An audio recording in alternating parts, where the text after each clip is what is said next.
Today we're going to talk about books here. We have a new author, Sandy Barton, who lives in Kenmore, wrote a book. She always wanted to write a book, and found a neat subject, which we're going to ask you about. But there's a lot more to reading a book, especially when you write one. And I guess when you write one, then you have to publish it, and you have to do all the things related, and it's quite an undertaking. So maybe we can just talk about that for all you people that want to write a book. We can listen to Sandy and tell your story, kind of a thing. So Sandy Barton, talk to us. All right. How did you write a book? Well, this subject just dropped right out of the sky at me, and you can plan and plan and plan, and when you least expect it, there is your topic. And my book is Abjectedly Yours, and it is a compilation of emails between myself and a man in England that I bought a book from online.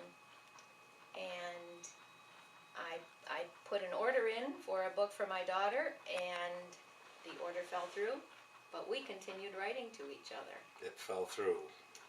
He had already sold the book, and it wasn't removed from his list online. He's an antiquarian bookseller from Bath, England. And I had never bought anything from anyone online. I don't even like to use my MasterCard or my charge card. And here I am ordering something from a man across the ocean. Or a foreigner. Yes, he was a foreigner. So you trusted this person. You went to ebay.uk or something? Or, I put in the name of the book I was looking for, a Walt Whitman first edition. And those were extremely expensive, so I found something that would take its place, Song of Myself. And he had a copy. And I ordered it from him, and a couple days later he told me it had already been sold, but could he send me a refund? And that was the beginning of a very long exchange of emails that continues to this day. And it's a very heated discussion, or what? No, it's... The first time when he said you don't have the book, what did you say? Well, he was a stranger once. It was the day I sent the order to him. He was a stranger, and that was the last time I considered him a stranger, because he wrote back to me and told me that the book had been sold, and he signed it, Abjectedly Yours, Anthony Shandor. And what does that mean, abjected? Abjectedly Yours is not a word. He just makes up words, and abject is a word, but he creates this new vocabulary. Sounds like regrettably or sorry, kind of. Abject is humbly, a humble kind of a thing. So it's not in your face. No. Okay. And so I thought he didn't sign it. Sincerely yours, thank you for your business. There was never an end to any of our emails. One always led to another, and after 4 or 5 months we had 1,500 emails. And that's what this is. That's some of the emails, and it just shows how this beautiful, beautiful, sweet friendship developed from a botched business deal. Now, the real irony in this is Sandy is my sister, and we could only imagine what would happen if I ordered a book from some guy across the pond and he didn't have it and I already gave him the money. But that's why We knew that would not have been a pretty picture. siblings are different. So we're very proud of my sister, and it really kind of worked out cool. Now talk to us more then, now that everyone knows the real irony here. Well, Craig always asked me, why did you write back to this guy? I mean, this was what he kept asking me every single time. I would have got on a plane with a knife, but no. We, as Anthony Shandor is his name, and he is in a nursing home, and he says we both have an interest in words. He thinks that's what started everything, and he told me about his life, and I told him about my life, and we couldn't be more opposite if we tried. His life in Bath, his background, my life in Buffalo, New York, my background, polar opposites. But there was something about each of us that we each needed.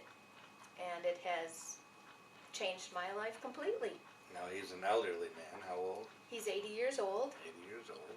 And he has had a stroke. He had a bookstore, a bookshop I should call it, and he sold books from his bookshop. And when he had his stroke, he had to close the shop, and he now sells his books from his room in the nursing home. Wow. So the correspondence continued. Did you ever call him on the phone, or? I never called him on the phone, but I did eventually meet him. My husband had a business trip, and he said, I'm going to England. I think we need to just take some money out of the savings account. You need to meet Anthony. What a good husband. He's a great husband. And so I went. And I left my husband in northern England, and I took the train across to Bath. And I met this perfect stranger who felt like my best friend from forever and ever and ever. And it was the most incredible day that I can remember. Now, do you talk about that in the book? I When do. you met him? I do. So it goes beyond just the correspondence, and you talk about the... Yes, the book goes from our first correspondence to the development of our friendship, to our meeting, to after the meeting. But the interesting thing about the book is not only does it include all of our emails, but it includes our personal thoughts. He might say, oh, it'll be lovely to have you come visit me. And then he includes a little thought, I really don't want her to come. What if she's not like I think she's going to be? And so our personal thoughts, I think, add a lot of depth to the book. Wow, now I'm asking the kind of questions that, as if I hadn't read the book, but obviously I had to read the book. And it's a book I probably not would have read, but it's very interesting. Certainly knowing my sister, it is something. Once you get into it, you got to say what's going to happen tomorrow and how this is going to work. It's pretty neat. The part you left out about is how wonderful your brother is, Yes. but hey, something had to be left on the edit room floor. That was mentioned to Anthony at one point, but I left out what I told him that you would have said had it happened to him. All right. We had to keep it all. All right. And he may end up seeing this because he's a fan of the Hubs, or he will be. So right now you're out. It has been published. We'll talk about that process, but now you're kind of promoting it. You want people to read it. You want people to get it. How can they get it? You can get Abjectedly Yours on Amazon.com or BarnesandNoble.com as a print copy or an ebook. So you, like with the iPad stuff, you can download it? Yes, you can download it. Cool. Yes. And tell us this publishing process. What happened? So you got it all written. You wrote it all up on your computer. Yes, and this saved in Word or something. This is the 14th rewrite. And one year later after I started. They say that a passion is something that creeps up on you and you don't realize you have a passion until you find that one day you start in the morning and when you're finished it's dark and you didn't realize it got dark and you didn't realize it's 12 hours later. And that's exactly how it was with me. My husband would leave in the morning, I'd be at the computer, and he'd come back 12 hours later and the house was dark and I was still in front of the computer screen. So it has become a passion. Cool.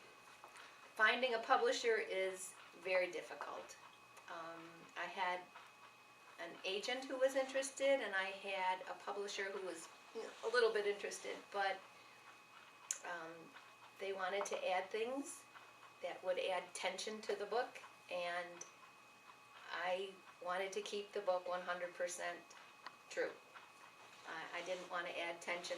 Oh, let's have your husband be upset about this. I don't know. That wasn't the case.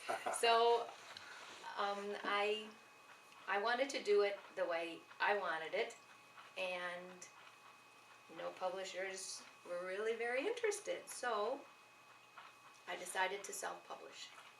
And it was probably the hardest work I have ever done, and the most rewarding and the most incredible adventure of my life. So self-publishing, what does that mean? Self-publishing.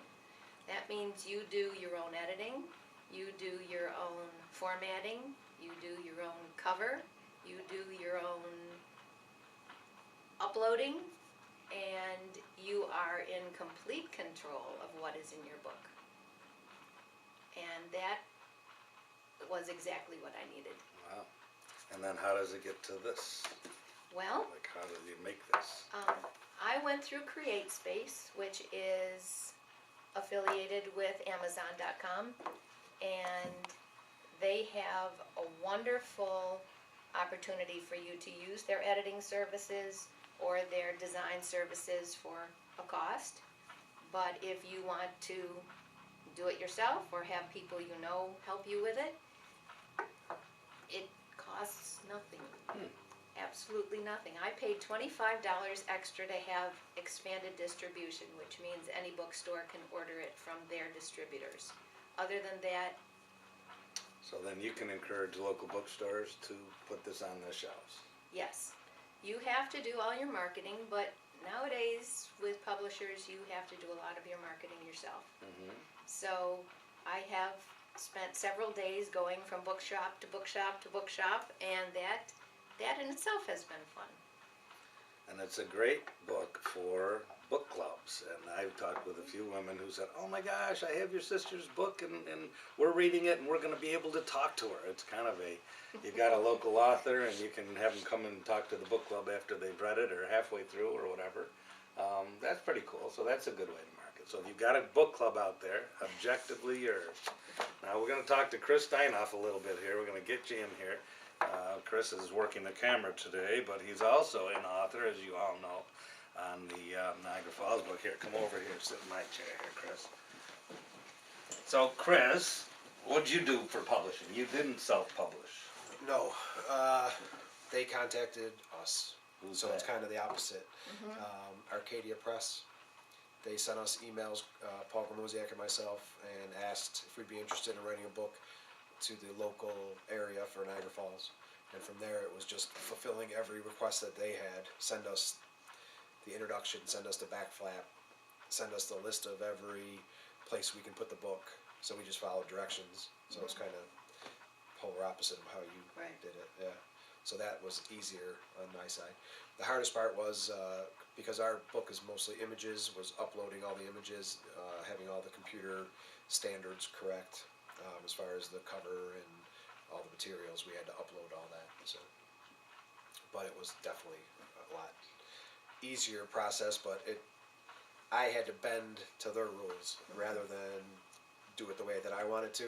Even the title of our book is Niagara Falls 1850 to 2000, and that wasn't what we wanted to name it at all. We had 10 other options. They didn't choose any of the 10. They said, this is what you're going to name it. So we just followed their directions. I was very lucky. My son did the formatting for me, and he and a colleague at work did the cover design for me. So I lucked out in that's good. in that direction. Now, how do you know who's selling this? How do you guys get paid? How do you manage that end of it? Well, I can either order copies through CreateSpace, and I order them and I can resell them. And so that's a fun way to do it. And I can, if people I know want a copy, that's how I take care of that. Otherwise, the CreateSpace, Barnes & Noble, all the places online that are selling my book, they keep track of it, and then they have an account through PayPal, and then they pay me. And it just kind of is a surprise to check your accounts every Wow. couple weeks, and you see what's in there. Wow, like Paul McCartney, right? Every time someone sings a song, you get some money. Well, kind of. You get the same thing too, or what? Not yet, no. We rely everything on Arcadia, and twice a year they'll tell us where we're at. And so far that hasn't come yet. It's every 6 months. So we're just waiting for the numbers. But no, we have to rely, I can't call and check until they send me the statement. So we're I kind can of, check on mine every day. yeah. Oh, wow. I probably become obsessed with it and Yes, checking it you do. every You're single like- day. Yeah. Well, we've done book signings with Chris in Niagara Falls. We had the one at the Hard Rock at the Book Corner. Maybe we can get Sandy up into town and do a little book signing and kind of promote this thing. It's a good local thing. You'll also see some of her writing. She's a contributor to the Buffalo News, and once in a while she'll wake up in the middle of the night and remember something stupid that happened to us as kids or as a young mother or whatever, and she writes a story, and the next thing you know, Buffalo News is saying, we got another Sandy Barton article. So you're becoming quite the writer, and this is pretty cool. Oh, So. thank you. If anyone's interested in getting an idea about the book, what it's about, I have a website, and it's www.sandybarton.com, and there are pictures of the cast of characters, Cool. and there's an interview with Anthony and myself that was done with an audio tape, and we also have something of the two of us reading the beginning of the book. So it includes a lot of things on the website. Wow. And my sequel is coming, Rejectedly Yours, and I'll be going, what do you mean you don't have the book? Yeah. But anyway, well, I'm proud of you, sister, and Thank that's you, pretty cool. And brother. I'm proud of you, partner, and Thank you know, we gotta keep people reading, right? Yes, sir. All right. Well, that's good. So, and also, you could probably come to the hub and get an Abjectedly Yours, because we'll order a bunch of copies and have them right here along with our free children's books that anybody has that we've getting rid of since I emptied out my daughter's closet. So, that having been said, we're done. All right. Thank you for having me. Thank you.